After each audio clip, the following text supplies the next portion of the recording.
नमस्कार साथियों, स्वागत है आपका साहित्य सागर चैनल में। आज हम प्रस्तुत कर रहे हैं मुंशी प्रेमचंद जी के उपन्यास प्रेमा का भाग 8, कुछ और बातचीत। पूर्णा ने कान पकड़े कि अब मंदिर कभी न जाओगी। ऐसे मंदिरों पर दई का कोप भी नहीं पड़ता। उस दिन से वह सारे घर ही पर बैठी रहती। समय काटना पहाड़ हो जाता। न किसी के यहाँ आना न जाना, न किसी से भेंट न मुलाकात, न कोई काम न धंधा। दिन कैसे कटे? पढ़ी लिखी तो अवश्य थी, मगर पढ़े क्या? दो चार किस्से कहानी की पुरानी किताबें पंडित जी की संदूक में पड़ी हुई थी, मगर उनकी तरफ देखने को अब जी नहीं चाहता था। कोई ऐसा न था जो बाजार से लाती, मगर वह किताबों का मोल क्या जाने। दो एक बार जी में आया कि कोई पुस्तक प्रेमा के घर में मंगवाए, मगर फिर कुछ समझकर चुप हो रही। बेल बूटे बनाना उसको आते ही न थे कि उससे जी बहलाए। हाँ, सीना आता था, मगर सिए किसके कपड़े। नित्य इस तरह बेकाम बैठे रहने से वह हरदम कुछ उदासी रहा करती।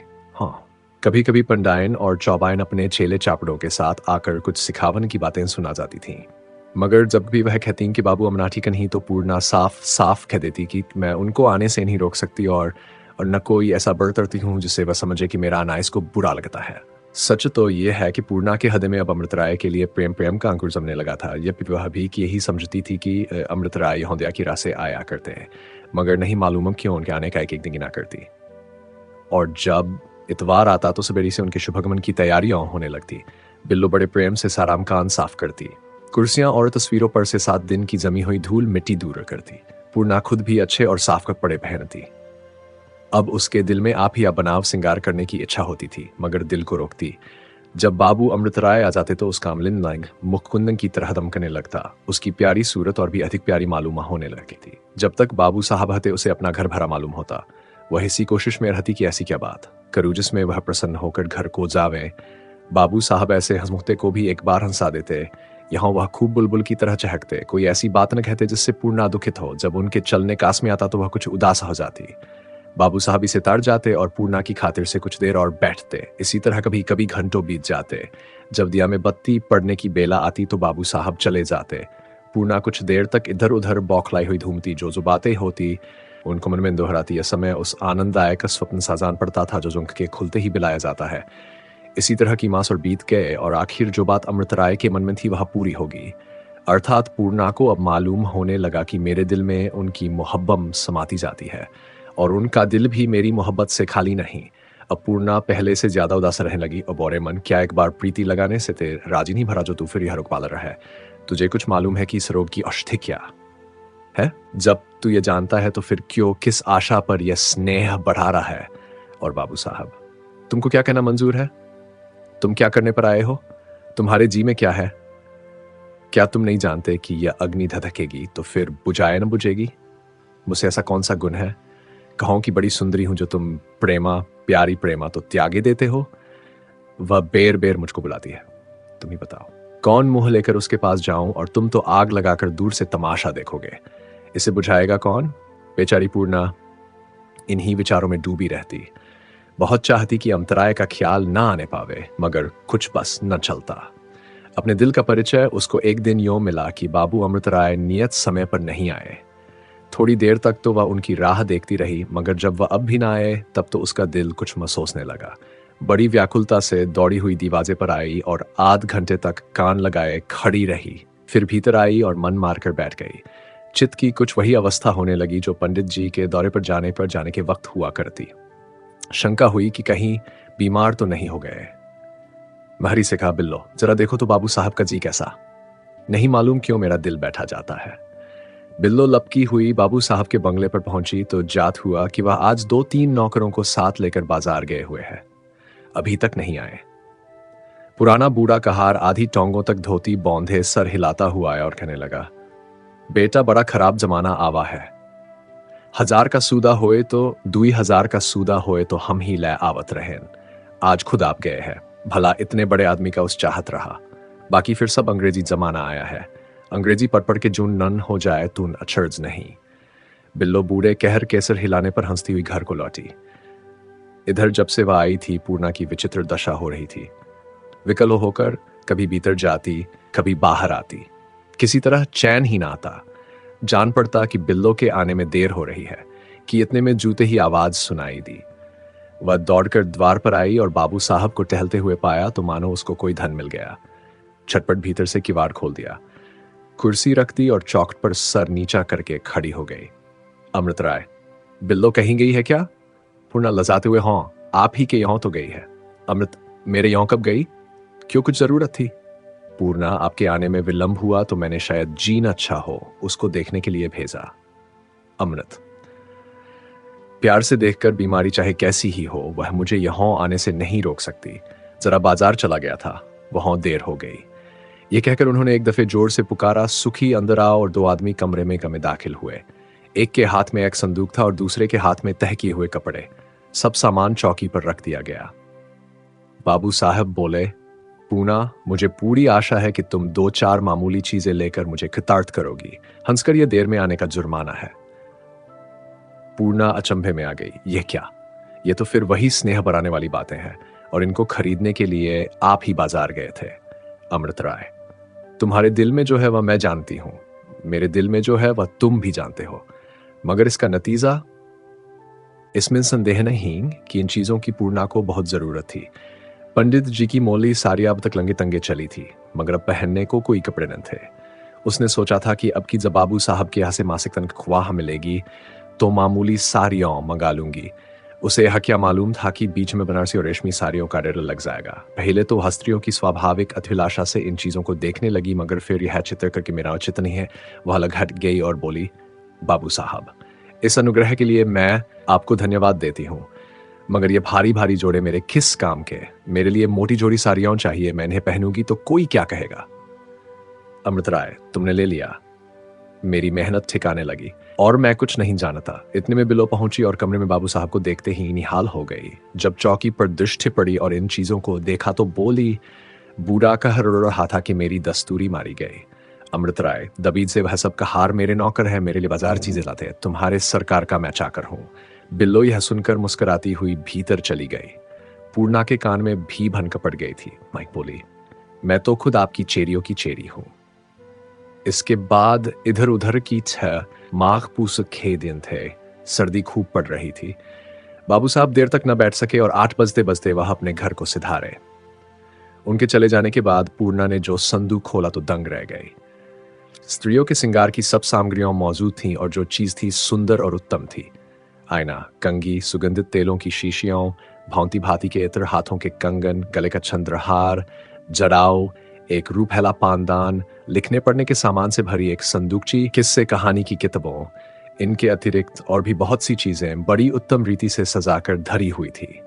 कपड़ों का बैठा बैठन खोला तो अच्छी से अच्छी साड़ियां दिखाई दी, शरबती, धानी, गुलाबी, उन पर रेशम के बेल बूट बने हुए, चादरें भारी सुनहरे काम की। बिल्लो इन चीजों को देख देख फूली न समाती थी। बोली, बहू, ये सब चीजें तुम पहनोगी तो रानी हो जाओगी। रानी। पूर्णा गिरी हुई आवाज में, कुछ भंग खा गई हो क्या बिल्लो? मैं ये चीजें पहनूंगी तो जीती बचूंगी। चौबाइन और सेठानी ताने देकर जान ले लेगी। बिल्लो, ताने क्या देंगी?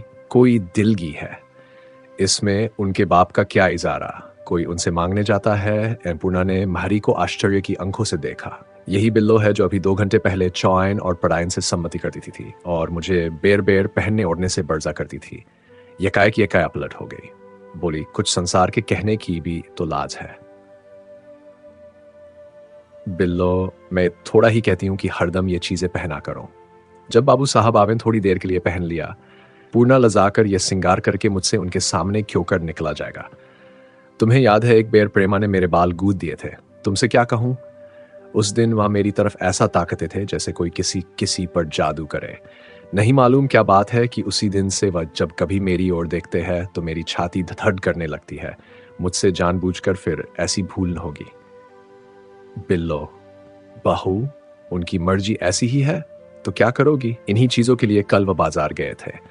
सैकड़ों नौकर चाकर है, मगर इन्हें आप जाकर जाए। तुम इनको ना पहनोगी तो वह अपने दिल में क्या कहेंगे?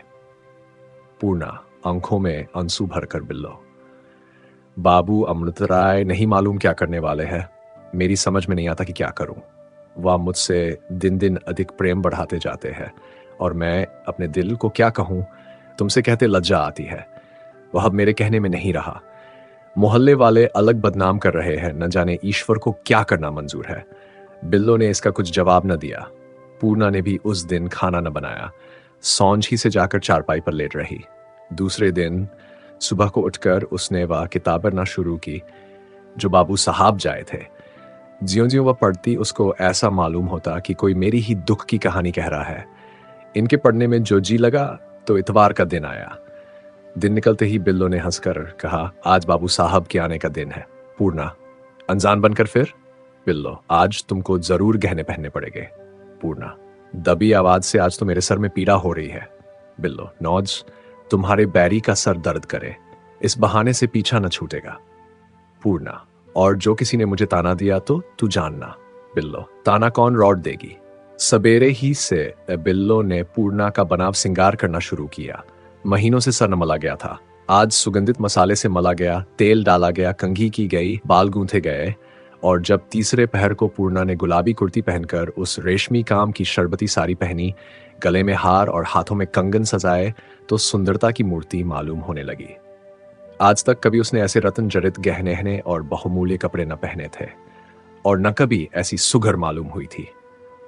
वह अपने मुखारविंद को आप देख देख कुछ प्रसन्न भी होती थी, कुछ लजाती भी थी और कुछ सोच भी करती थी। जब सौंझ हुई तो पूर्णा कुछ उदास हो गई, जिस पर भी उसकी आंखें दरवाजे पर लगी हुई थी, और वह चौंक कर ताकती थी कि कहीं अमृतराय तो नहीं आ गए।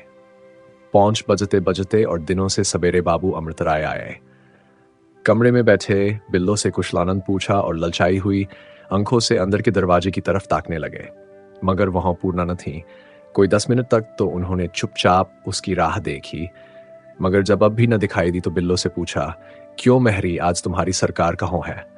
बिल्लो मुस्कुराकर, घर ही में तो है। तो आई क्यों नहीं? क्या आज कुछ नाराज है क्या? बिल्लो, हूंसकर उनका मन जाने।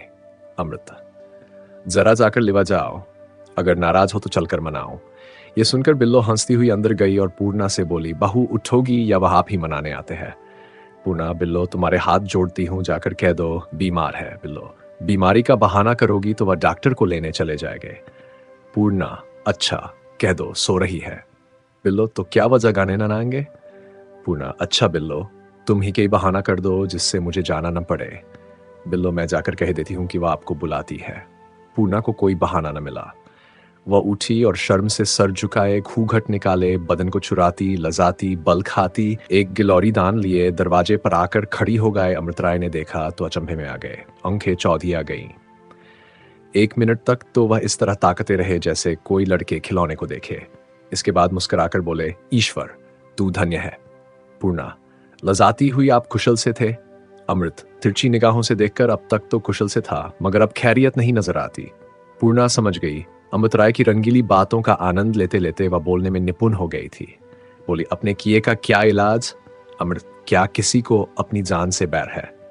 पूर्णा ने लजाकर मुंह फेर लिया। बाबू साहब हंसने लगे और पूर्णा की तरफ प्यार की निगाहों से देखा। उसकी रसिक बातें उनको बहुत भाए कुछ काल तक, और ऐसी ही रस भरी बातें होती रहीं। पूर्णा को इस बात की सुधि भी न थी कि मेरा इस तरह बोलना चालना मेरे लिए उचित नहीं है। उसको इस वक्त न पंडाइन का डर था, न पड़ोसियों का भय। बातों ही बातों में उसने मुस्कुराकर अमृतराय से पूछा, आपको आजकल प्रेमा का कुछ समाचार मिला है? अमृत, नहीं पूर्णा, मुझे इधर उनकी कुछ खबर नहीं मिली। हाँ, इतना जानता हूं कि बाबू दाननाथ से ब्याह की बातचीत हो रही है। पूर्णा, बाबू दाननाथ तो आपके मित्र है, अमृता मित्र भी है और प्रेमा योग्य भी है, ये तो मैं मानूंगी। ये उनका जोड़ है तो आप ही से है। हाँ, आपका ब्याह भी तो कहीं ठहरा था?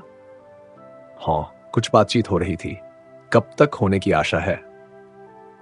अमृत, देखे अब कब भाग्य जागता है, मैं तो बहुत जल्दी मचा रहा हूं।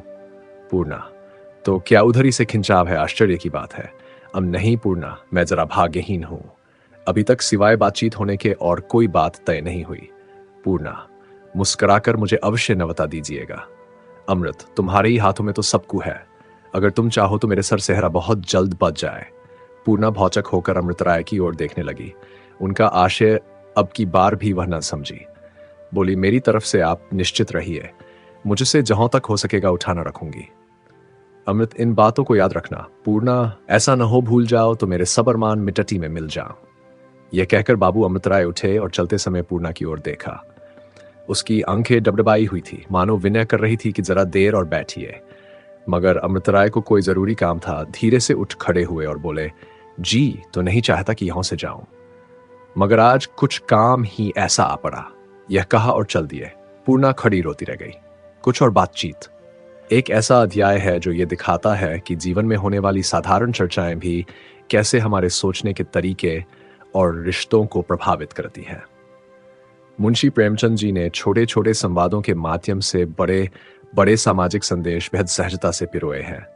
कृपया इस वीडियो को लाइक करें, शेयर करें और साहित्य सागर चैनल को सब्सक्राइब करें ताकि हम अगली रचना के साथ फिर जुड़ सकें। आपका हार्दिक धन्यवाद।